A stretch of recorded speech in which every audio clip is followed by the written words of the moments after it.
Hello guys, you are welcome in my channel Golden Future 078। Golden future 078 में आपका welcome है। आज आपकी टॉपिक होगी सिंथेसिस। सिंथेसिस में आपकी टॉपिक यह है आज की परफेक्ट पार्टिसिपल। परफेक्ट पार्टिसिपल आपको इससे पहले मैं प्रेजेंट पार्टिसिपल, पास्ट पार्टिसिपल का एग्जांपल्स और उसकी पहचान बता चुका हूँ। आज मैं बताऊंगा कि परफेक्ट पार्टिसिपल होता क्या है, परफेक्ट पार्टिसिपल की कंबाइन कैसे करते हैं या उसकी सिंथेसिस कैसे बनाते हैं। आइए उसके बारे में फिर विस्तार से जानते हैं कि परफेक्ट पार्टिसिपल होता क्या है। देखिए, अगर ये देखा जाए तो परफेक्ट माने ही होता है पूर्ण। समझ में आया? परफेक्ट माने क्या होता है? पूर्ण, या फिर इसका सेकेंड अर्थ आदर्श से लिया जाता है। ओके, जब कोई काम पूरी तरह से पूर्ण हो जाए और उसके बाद दूसरा काम प्रारंभ होता है तो वो हमारा परफेक्ट पार्टिसिपल में अंतर्गत आता है। तो आइए बात करते हैं थोड़ा पहचान की। देखिए, प्रेजेंट पार्टिसिपल और ये परफेक्ट पार्टिसिपल ये सेम मिलते जुलते रहते हैं। अंतर सिर्फ दोनों में इतना ही है कि जो प्रेजेंट पार्टिसिपल होता है उसमें उन दो कार्यों के बीच में समय नहीं लगता, मतलब अधिक समय नहीं लगता। एक काम हुआ नहीं कि दूसरा काम तुरंत स्टार्ट हो जाता है, तो वो प्रेजेंट पार्टिसिपल है। परफेक्ट पार्टिसिपल में ये होता है कि जब एक काम पूर्ण रूप से समाप्त हो जाता है तभी दूसरा काम स्टार्ट होता है, दूसरा काम शुरू होता है, और उन दोनों कार्य के बीच में, उन दोनों कार्यों के बीच में समय का अंतराल होता है, यानी समय लगता है, यानी काम तुरंत प्रारंभ नहीं होता। तो हम जान जाते हैं कि ये जो है पार्टिसिपल, इसका जो सिंथेसिस कंबाइन करना है, ये जो है परफेक्ट पार्टिसिपल का है। और दूसरी चीज़, इसमें आपको पैसिव वॉइस में भी सेंटेंस मिलेंगे, वाक्य मिलेंगे। अगर पैसिव वॉइस में भी बाई के द्वारा वाक्य जुड़ा हुआ है तो उसमें भी ये माना जाता है कि ये परफेक्ट पार्टिसिपल का है। तो दो चीज़ इसकी पहचान है, एक तो पूर्ण रूप से काम समाप्त होता है और दूसरा जो है पैसिव वॉइस में होता है। तो आइए हम बिना किसी देरी के अपनी टॉपिक पर आते हैं। तो मैंने आपके लिए कुछ इम्पोर्टेंट्स एग्जांपल्स चुने हैं बुक की एक्सरसाइज से, और जो मेरे माइंड में था वो सेंटेंस मैंने आपको दिया है। ओके, तो आइए स्टूडेंट्स बात करते हैं अब एग्ज़ाम्पल की। यानी एग्ज़ाम्पल आपके सामने दिया रहता है तो कैसे हम पहचानेंगे कि ये हमारा परफेक्ट पार्टिसिपल है। ठीक है, आइए अब इसकी इम्पोर्टेंट बात करते हैं। जैसा कि आप देख रहे हैं यहाँ पर सेपरेट नंबर 1, सेपरेट नंबर 1 यहाँ पे लिखा हुआ है I finished my work, I went to school, ये लिखा है ना। तो आप देख रहे होंगे इसमें दिया है कि आई finished my work, I finished my work, मैंने अपना काम, फिनिश मैंने होता है समाप्त किया, मैंने अपना काम समाप्त किया। देखिए यहाँ पर एक काम पूरी तरह समाप्त हो रहा है, उसके बाद फिर मैं क्या कर रहा हूँ, आई वेंट टू स्कूल, मैं स्कूल गया, मैं स्कूल गया। अब देख रहे हैं मैं अपना काम पूरा किया, अब उसके बाद ये तो नहीं है कि मैं तुरंत ही स्कूल चला गया हूँगा, मतलब उसमें समय लगा होगा और उसके बाद फिर स्कूल गया हूँगा। तो पहला काम पूर्ण रूप से समाप्त हो रहा है कि नहीं। तो यही चीज़ पकड़ होती है परफेक्ट पार्टिसिपल की। जब हम ये पहचान गए ये परफेक्ट पार्टिसिपल की है, तो परफेक्ट पार्टिसिपल का हमने आपको रूल दिया है कि हैविंग, क्या दिया है, having, having been, having plus verb की थर्ड फॉर्म, यही दिया है ना, हैविंग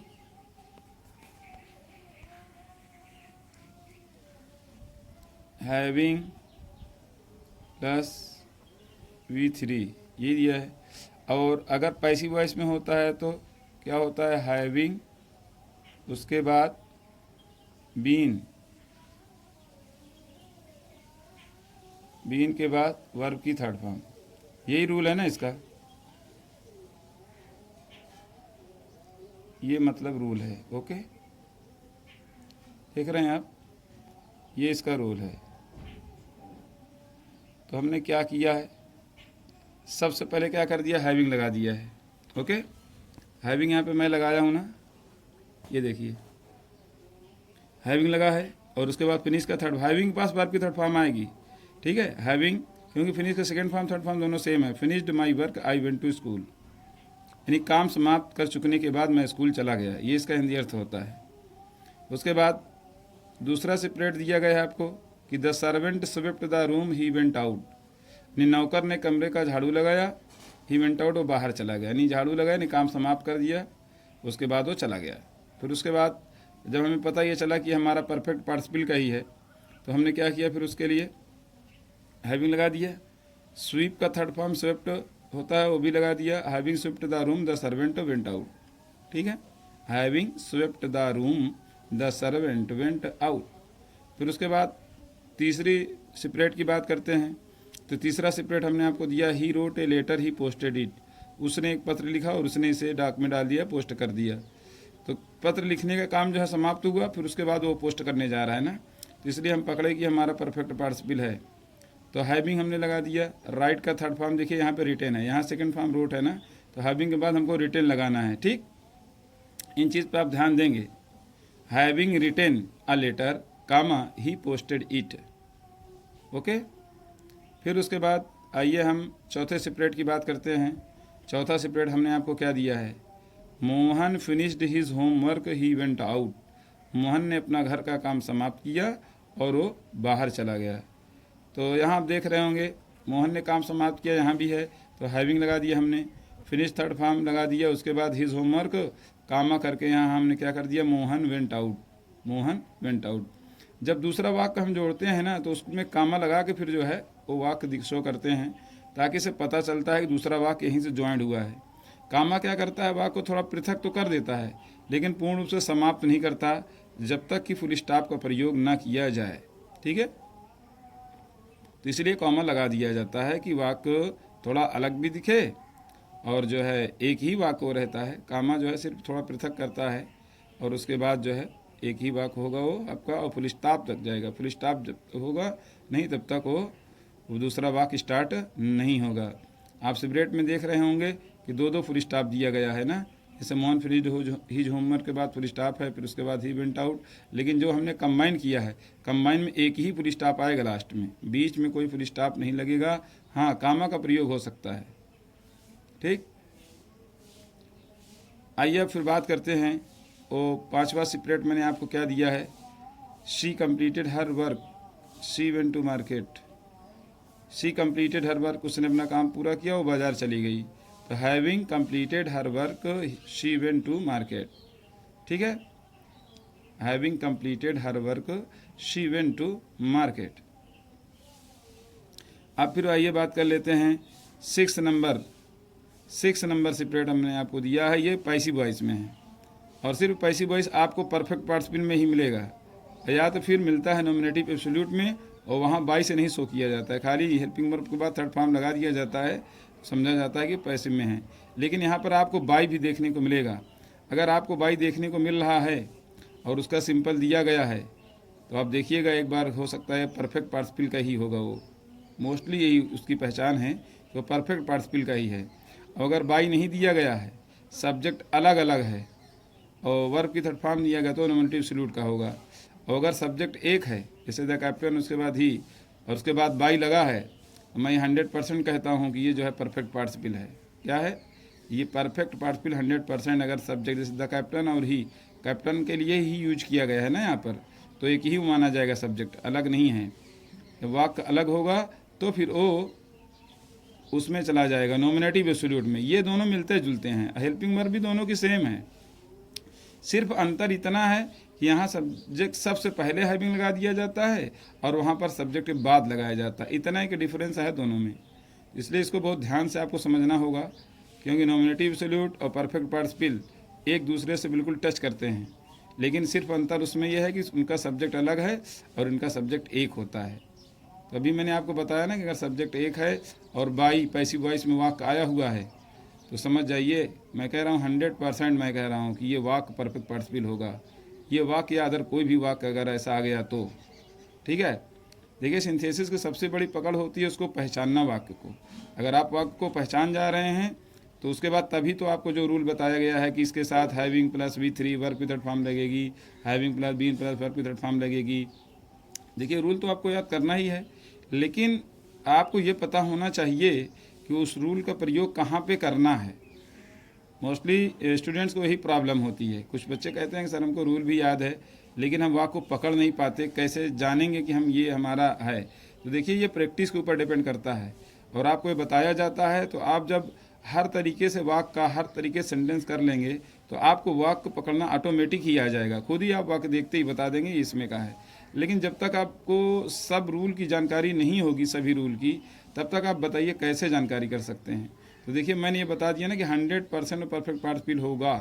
तो यहाँ पर देखिए मैंने लगाया है, क्योंकि वाक्य पैसिव वॉइस में था इसलिए मैंने हैविंग बीन लगा दिया। ठीक है, बीन क्यों लगा दिया गया, क्योंकि पैसिव में था भाई। अगर पैसिव ना होता तो हैविंग प्लस और थर्ड फॉर्म भी लगती हैं। तो हैविंग बीन, उसके बाद सराउंडेड थर्ड फॉर्म है ही है, बाई द एनिमी, दुश्मनों द्वारा घिरे जाने पर, द कैप्टन सरेंडर, कैप्टन ने आत्मसमर्पण कर दिया।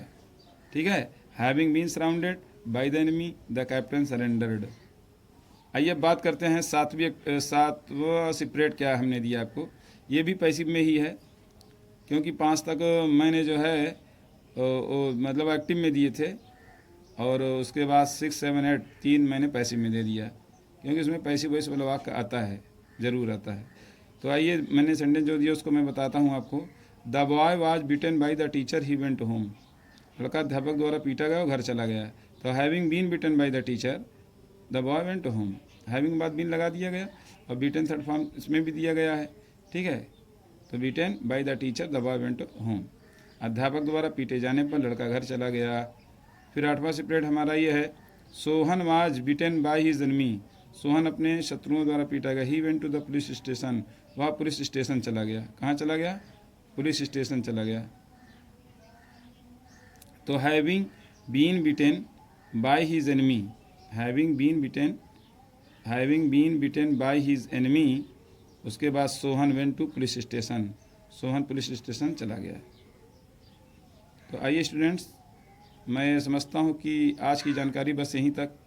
आप इसी को पढ़ें, समझें, दोहराएं, और अगर अभी तक आपने हमारे इस चैनल को सब्सक्राइब नहीं किया है तो सब्सक्राइब ज़रूर कर दें, और सब्सक्राइब करने के साथ साथ आप जो है यहाँ पर लाइक करना ना भूलें। अगर आपको पसंद आती है वीडियो तो लाइक ज़रूर करें, और उसके साथ अगर कमेंट करेंगे तो हमें ये भी पता चलेगा कि कौन कौन मेरी वीडियो को देख रहा है।